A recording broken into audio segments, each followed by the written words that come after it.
Ini dia jurnal offset PPN, jurnal yang dibuat di akhir bulan ya, di tanggal 30 atau 31 untuk menihilkan atau menolkan saldo akun pajak keluaran atau PPN keluaran dan pajak masukan atau PPN masukan. Nah, contoh jurnalnya di sini yang pertama untuk yang statusnya kurang bayar ya. Nah, ini terjadi apabila PPN keluaran itu lebih besar nilainya dibandingkan dengan PPN masukan. Nah, contohnya misalnya PPN keluarannya sebesar 100 juta.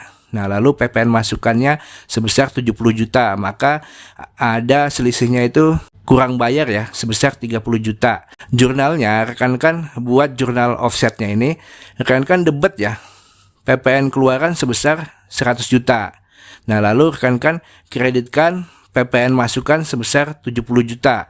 Nah, lalu sisanya itu rekan-rekan kreditkan hutang bank ya sebesar 30 juta. Nah, maka di akhir bulan nanti saldo PPN keluaran ini akan nol ya. Begitupun juga dengan saldo PPN masukan akan nol.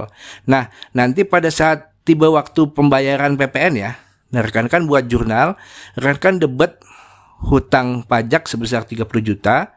Nah, lalu rekan-rekan kredit bank ya sebesar 30 juta. Nah, itu untuk status kurang bayar. Nah, lalu untuk status yang lebih bayar, nah ini terjadi apabila nilai PPN keluaran itu lebih kecil daripada nilai PPN masukan.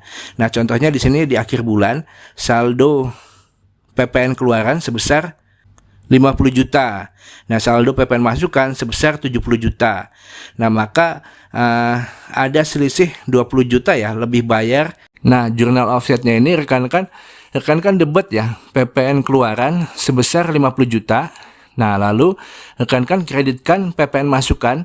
Nah, ini nilainya sama dengan PPN keluaran ya sebesar 50 juta juga. Nah, maka nanti di akhir bulan saldo PPN keluarannya akan nol ya. Nah, lalu saldo PPN masukan ini ada sisa sebesar 20 juta. Nah, inilah untuk yang status apabila lebih bayar ya. Nah, jadi pajak keluarannya itu lebih kecil daripada pajak masukan untuk statusnya yang lebih bayar. Nah, lalu untuk statusnya yang nihil. Nah, status nihil ini apabila nilai PPN keluaran itu sama dengan PPN masukan. Nah, misalnya nilai PPN keluaran ini 70 juta. Nah, lalu PPN masukannya juga sama 70 juta.